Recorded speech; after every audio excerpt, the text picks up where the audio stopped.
সুপ্রিয় শিক্ষার্থীবৃন্দ, এখন আমি তোমাদের আলোচনা করব মার্কনিকভ নীতি এবং বিপরীত মার্কনিকভ নীতি। এই বিষয় দুটো কি এবং এটা কিভাবে, এই বিক্রিয়াগুলো কিভাবে ঘটে, তার কৌশল কি, সে বিষয়ে আমি তোমাদের বিস্তারিত ধারণা দেওয়ার চেষ্টা করব। তোমরা মনোযোগ দিয়ে ক্লাসটা দেখবে, আশা করা যায় তোমরা উপকৃত হবে। মার্কনিকভ নীতি, এখানে দেখো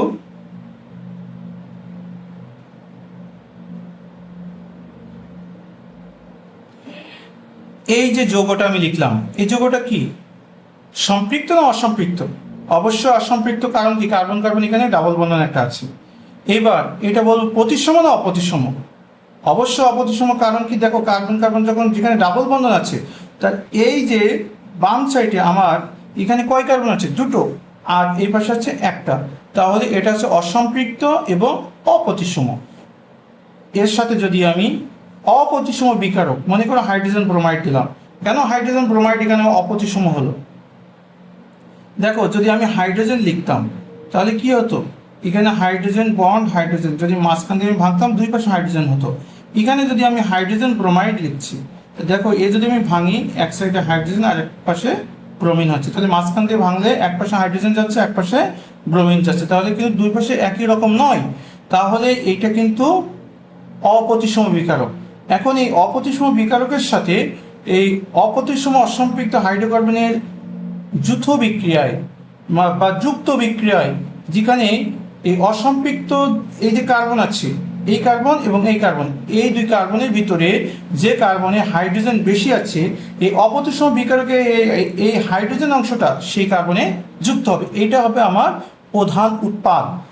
এবার যদি আমাদের যে কোনো শিল্প রসায়নে যেখানে যায় না কেন, আমাদের কিন্তু 100% মেইন প্রোডাক্ট হয় না, সেখানে বাই প্রোডাক্ট কিছু তৈরি হয়। তাহলে যদি এই হাইড্রোজেন অংশটা যেখানে যে কার্বনে হাইড্রোজেন কম আছে সেখানে যুক্ত হয়, এবং ব্রোমিন অংশটা যে কার্বনে হাইড্রোজেন বেশি আছে সেখানে যুক্ত হয়, তাহলে সেটা হবে বাই প্রোডাক্ট। তাহলে আমরা যদি লিখি তাহলে দেখো আমাদের কি পাবো, এখানে CH3 CH, এই যে ব্রোমিন যুক্ত করে দিলাম, আর এই যে তেলামাথায় আমি তেল দিয়ে দিলাম, অর্থাৎ এই যে হাইড্রোজেনটা যে কার্বনে হাইড্রোজেন বেশি আছে সেখানে যুক্ত করলাম। এইটাই কিন্তু তোমার মেইন প্রোডাক্ট, 90% তৈরি হবে। এবার দেখো যদি হাইড্রোজেনটা যে কার্বনে হাইড্রোজেন কম আছে সেখানে যদি যুক্ত হয়, তাহলে আমার কি হবে সেটা আমরা দেখি। CH3 CH2 CH2 Br, এটা কিন্তু সে 10% হলো। তো দেখো এখানে হাইড্রোজেন অংশটা যখন যে কার্বনে হাইড্রোজেন বেশি আছে সেখানে যুক্ত হয়েছে, মেইন প্রোডাক্ট হয়েছে। দেখো তাহলে ব্রোমিন অংশটা 2 নম্বর কার্বনে যুক্ত হয়েছে, এই যে ব্রোমিন অংশ এখানে যুক্ত হলো। আর যদি হাইড্রোজেন এই অপ্রতিসম বিকারকের হাইড্রোজেন অংশটা যে কার্বনে হাইড্রোজেন কম আছে সেখানে যুক্ত হচ্ছে, অর্থাৎ 2 নম্বর কার্বনে, দেখো এখানে 2 নম্বর কার্বনে যুক্ত হয়েছে আর ব্রোমিন অংশটা এই কার্বনে যুক্ত হয়েছে, তখন হচ্ছে বাই প্রোডাক্ট। এখন এই যে বিষয়টা হলো, এটা হলো মার্কনিকভ নীতি। আর যদি খারাচে নিতে হয়, অর্থাৎ বিপরীত মার্কনিকভ নিতে হয়, তাহলে জৈব পারক্সাইড বা পারক্সাইডের উপস্থিতিতে যদি আমার এখানে এই যে মার্কনিকভ নীতিকে আমরা কি বললাম, তেলামাথায় তেল দেওয়া, তাহলে বিপরীত মার্কনিকভ নীতিকে আমরা কি বলবো, তেলামাথায় তেল দিতে হবে না। কিন্তু এখানে আমার দেখো CH3 CH double bond CH2, এই সে হাইড্রোজেন ব্রোমাইড দিলাম, এই যে জৈব পারক্সাইড। তাহলে কি হবে, এখানে এই দুই কার্বনের ভিতরে হাইড্রোজেন কোন কার্বনে কম আছে, এখানে কম আছে এই কার্বনে, এই কার্বনে দেখো এই কার্বনে হাইড্রোজেন কম আছে, তাহলে হাইড্রোজেন অংশটা এখানে যুক্ত হবে এই কার্বনে, আর ব্রোমিন অর্থাৎ অপর অংশটা কোথায় যুক্ত হবে, যে কার্বনে হাইড্রোজেন বেশি থাকবে। এই ক্ষেত্রে কিন্তু খারাসের নীতিতে খারাসের নীতিতে কিন্তু বিপরীত ঘটনা ঘটবে। তো দেখো এখানে মেইন প্রোডাক্ট কি তৈরি হলো, CH3 CH2 CH2 Br, এইটাই কিন্তু 99.1%। আর এখানে যে কার্বনে হাইড্রোজেন বেশি আছে সেই কার্বনে যদি হাইড্রোজেন অংশ যুক্ত হয় সেটা হবে by product, CH3 CH Br CH3, এটা কিন্তু 0.9%। দেখো এই জায়গায় আমার মার্কনিকভ নীতির যেটা মেইন প্রোডাক্ট ছিল এটা কিন্তু সেখানে বাই প্রোডাক্ট, আর মার্কনিকভ নীতির যেটা বাই প্রোডাক্ট ছিল সেটা কিন্তু খালাস নীতির মেইন প্রোডাক্ট। অর্থাৎ মার্কনিকভ নীতিতে আমরা তেলের মাথায় তেল দিয়েছিলাম, অর্থাৎ যে দুই কার্বনে অসম্পৃক্ত কার্বনের যে কার্বনে হাইড্রোজেন বেশি ছিল অপ্রতিসম বিকারকে হাইড্রোজেন অংশ সেখানে যুক্ত করেছিলাম, আর খালাসের নীতিতে অসম্পৃক্ত অপ্রতিসম কার্বনের যে কার্বনে হাইড্রোজেন কম ছিল অপ্রতিসম বিকারকে হাইড্রোজেন অংশটা সেই কার্বনে যুক্ত করেছিলাম। এখন এই বিষয় দুটো কিভাবে ঘটলো সেটা আমরা এখন ব্যাখ্যা করব। তো দেখো এখানে মার্কনিকভ নীতি এখানে কি ঘটেছে আমরা সবসময় নজর রাখবো। এখানে মেইন প্রোডাক্ট কোনটা, মেইন প্রোডাক্টের দিকে কিন্তু আমাদের অবশ্যই নজর রাখতে হবে। এইটা তাহলে এইটা কিভাবে তৈরি হলো সেটা দেখো। এখানে ব্রোমিনটা যুক্ত হয়েছে কিন্তু 2 নম্বর কার্বনে, ভালোভাবে খেয়াল রাখো 2 নম্বর কার্বনে, আর হাইড্রোজেনটা যুক্ত হয়েছে কি এই যে 1 নম্বর কার্বনে, এই পাশে কার্বনে।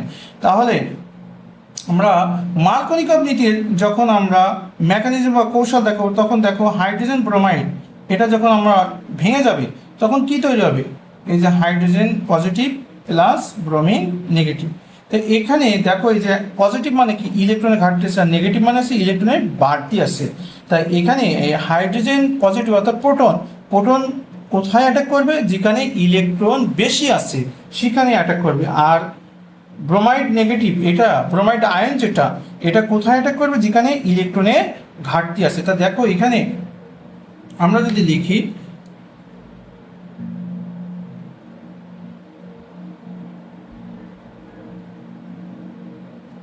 প্রোপিন, এখানে যদি আমরা প্রোটন নিয়ে আসি তা দেখো এখানে পাই বন্ধনে কি ইলেকট্রন কি করে ভাসমান অবস্থায় থাকবে, এখানে ইলেকট্রনিক ঘনত্ব সিগমা বন্ধন অপেক্ষা কি থাকে কম থাকে। এখন এই যে হাইড্রোজেন কোন কার্বনে যুক্ত হয়েছিল দেখেছিল তো, এই যে দেখো এই কার্বনে যুক্ত হয়েছিল, কিন্তু কার্বনে যুক্ত হয়েছিল না। তাহলে আমরা এখন এই যে প্রোটনটা কোথায় অ্যাটাক করবে, তাহলে এই কার্বনে যে অ্যাটাক করবে। অ্যাটাক করলে তখন কি তৈরি হবে দেখো তো, এখানে তৈরি হবে CH3 CH এই যে CH3। আর দেখো এখানে এই পাই বন্ধনে ইলেকট্রন মেঘ যখন এই যে প্রোটন গতিকে পাই বন্ধনে ইলেকট্রন মেঘ এই কার্বনের দিকে যখন টেনে নেবে তখন কি হবে, এই কার্বনে কিন্তু ইলেকট্রনের ঘাটতি থাকবে, তখন এটা কি হবে পজিটিভ চিহ্ন হবে তোমার। এখানে এই যে পজিটিভ চিহ্ন অর্থাৎ কি এখানে এর নাম কি, আমি কিন্তু এর আগে ক্লাসেও করেছি, এটা কি সে কার্বনিয়াম আয়ন, মনে আছে তো তোমাদের। এই যে কার্বনিয়াম আয়ন এটা কয় ডিগ্রি কার্বনিয়াম আয়ন, দেখো যে মেইন যে কার্বন কেন্দ্রীয় কার্বন এই কার্বনের সাথে দেখো দুটো হাইড্রোজেন কি দুটো অ্যালকাইল মূলক দ্বারা প্রতিস্থাপিত হয়েছে, তাহলে এটা হচ্ছে 2 ডিগ্রি কার্বনিয়াম আয়ন। তা আমরা 3 ডিগ্রি সবচেয়ে স্থায়িত্ব বেশি, তারপরে কত ছিল 2 ডিগ্রি, তারপরে 1 ডিগ্রি কার্বনিয়াম আয়নের স্থায়িত্ব বেশি ছিল। তাহলে দেখো তো এই 2 ডিগ্রি কার্বনিয়াম আয়নের স্থায়িত্ব তুলনামূলকভাবে বেশি। এখন এই যে 2 ডিগ্রি কার্বনিয়াম আয়ন দেখো,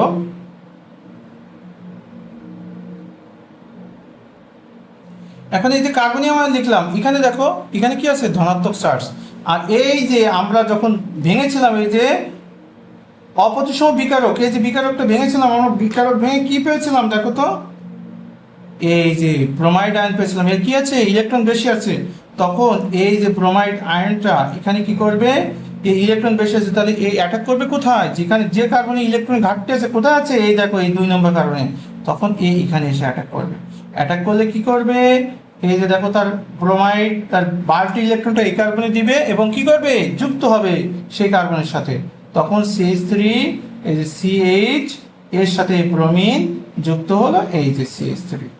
তাহলে দেখো তো খুব সুন্দরভাবে আমরা সহজে এই যে মার্কনিকভ নীতির আমরা যে মেইন প্রোডাক্ট লিখছিলাম সেই মেইন প্রোডাক্ট কীভাবে তৈরি হলো দেখো, এই সেই মার্কনিকভ নীতির আমরা সেই মেকানিজমের মাধ্যমে এই যে 3টা লাইন আমরা এই মেকানিজমের মাধ্যমে কিন্তু আমরা অতি সহজে দেখাতে পারলাম। এরপরে আসো এই যে খালাসের নীতি জৈব পারঅক্সাইড, এখানে কি ব্যবহার করছি আমরা জৈব পারঅক্সাইড। এই জৈব পারঅক্সাইডের উপস্থিতি কেন এই যে বিপরীত ঘটনা ঘটে, তো দেখো এখানে জৈব পারঅক্সাইড আমি লিখি,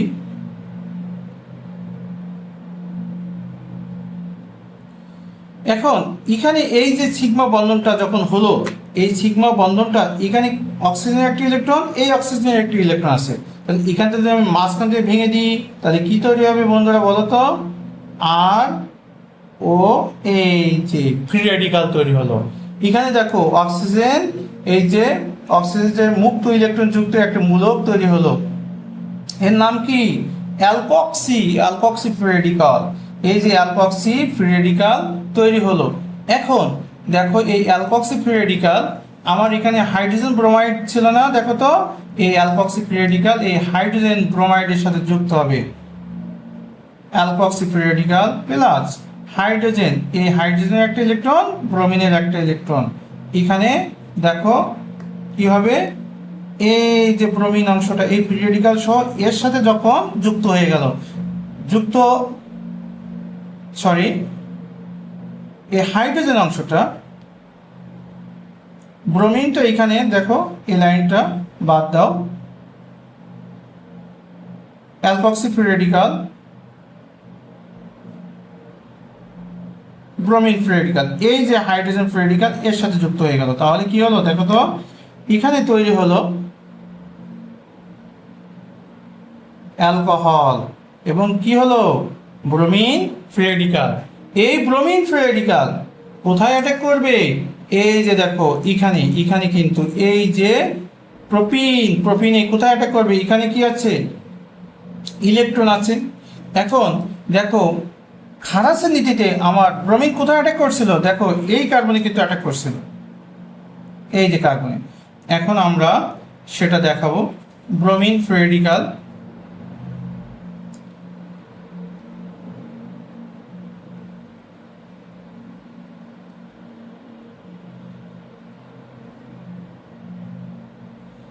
এই যে ব্রোমিন ফ্রি রেডিকাল কোথায়? দেখো এই যে প্রথম কার্বনে কিন্তু অ্যাটাক করছিল, মানে অর্থাৎ প্রথম কার্বনে যুক্ত হয়েছে না, তাহলে আমরা এই ব্রোমিন ফ্রি রেডিকালকে এখানে যদি আমি অ্যাটাক করাই তাহলে আমার কি তৈরি হবে? এই যে এখানে এই যে পাই বন্ধন, পাই বন্ধনের যে এই কার্বনে একটা ইলেকট্রন, পাই বন্ধনের ক্ষেত্রে এই কার্বনে একটা ইলেকট্রন আছে আর এই কার্বনে একটা ইলেকট্রন, এই যে পাই বন্ধন, এই পাই বন্ধনটা ভেঙে যে এর একটা ফ্রি রেডিকাল আর এই ব্রোমিনের ফ্রি রেডিকালের সাথে যুক্ত হয়ে CH3 CH, এই যে free radical plus CH2 Br তৈরি হবে। এই যে ফ্রি রেডিকাল, তো এটা কয় degree free radical? 2 degree free radical. দেখো 2 ডিগ্রি ফ্রি রেডিকাল, এখানে একটা অ্যালকাইল মূলক, এটা আছে অ্যালকাইল হ্যালাইড, এই একটা মূলক যুক্ত আছে, অর্থাৎ দুটো হাইড্রোজেন কিন্তু এখান থেকে অপারেশন হয়েছে। এখন 2 degree free radical, 2 degree free রেডিকালের কি স্থায়িত্ব তুলনামূলক অনেক বেশি আছে, যার কারণে এইবার 2 ডিগ্রি ফ্রি রেডিকাল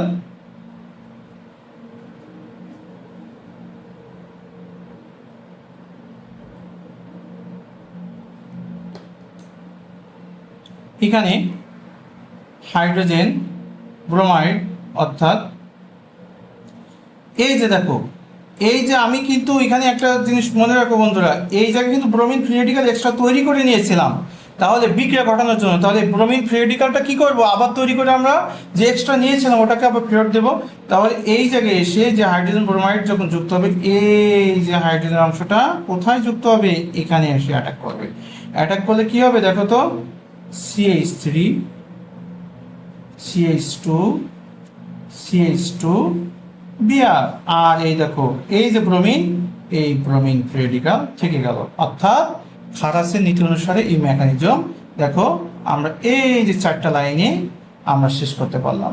তাহলে আশা করা যায় আমরা যে মার্কোনিকভ নীতি খারাসের নীতি, মার্কোনিকভ নীতির এই যে কৌশল কার কৌশল? মার্কোনিকভ কৌশল, আর এটা কৌশল হলো খারাস কৌশল। এই দুটো কৌশল তোমরা যদি খুব ভালোভাবে করো, আশা করা যায় তোমরা খুব সুন্দর বুঝতে পেরেছো। যদি তোমরা এটা ভালোভাবে রপ্ত করতে পারো, এই কৌশল দুটা 100% তোমাদের পরীক্ষায় কিন্তু থাকার সম্ভাবনা আছে। আমাদের যে কয়টা মেকানিজম তার ভিতরে খুবই ইম্পর্টেন্ট এই দুটো মেকানিজম। আশা করা যায় তোমরা ভালো বুঝতে পেরেছো, এবং সামনের ক্লাস তোমরা কেমন লাগছে, সামনের ক্লাসে তোমরা অপেক্ষায় থাকবে আমার ক্লাসের জন্য, এবং তোমরা অবশ্যই শেয়ার করবে এবং কমেন্টস করবে। আর তোমরা কি কি গুরুত্বপূর্ণ ক্লাস তোমরা পেতে চাও সেটা জানালে আমি ইনশাল্লাহ চেষ্টা করবো। আল্লাহ হাফেজ।